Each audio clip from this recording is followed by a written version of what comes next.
Clients are looking for motivation. While we can't necessarily pop a motivation pill, we can do the next best thing, and that is evoke their personal reasons for change. Today, in the motivational interviewing tip of the day, we're talking about the evoking process.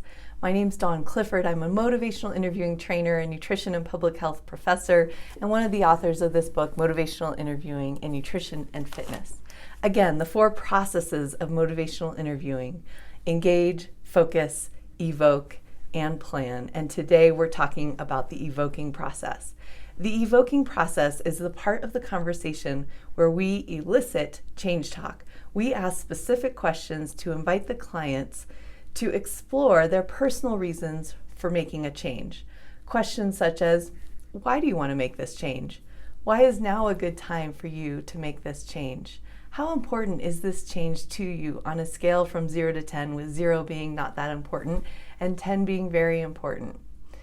Tell me more about why you want to make this change. How will this change make your life better? Now, how many of these evoking types of questions should we ask? Well, that really depends on your client's readiness to change. How long we spend in the evoking process depends a lot on the type of change talk that you hear in response to those questions.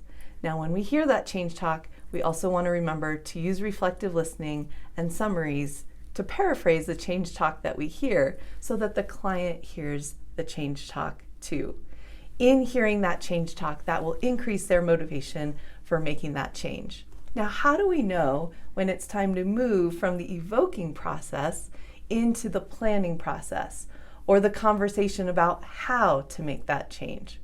Now, sometimes this just sort of happens organically. The client immediately starts talking about how they plan to go about making the change. Other times, it's not so obvious, and it's kind of hard to tell. Is the client ready to really start talking about how to make this change? Am I hearing enough change talk that tells me that the client is ready for that next conversation? And so really, it's just a matter of tuning your ears, listening for that change talk. I do like to use those ruler questions, how ready are you, or how important is this change to you on a scale from 0 to 10? The number that they give me will tell me a lot about whether they're ready, whether they're truly ready to start talking about that planning process. And it may be that the whole session, they're really not ready to make that change, and so we stay in the evoking process for the remainder of the session, and that's fine. Most important, we're tailoring our sessions to our clients' needs, right? And to wrap up the evoking process, it's a great idea to use a summary and spend some time speaking all of the change talk that you hear, all of their personal reasons that you heard in that evoking process. And sometimes in that evoking process, do you know when I get the best change talk is when I just remember to ask the question, what else? What are some other reasons?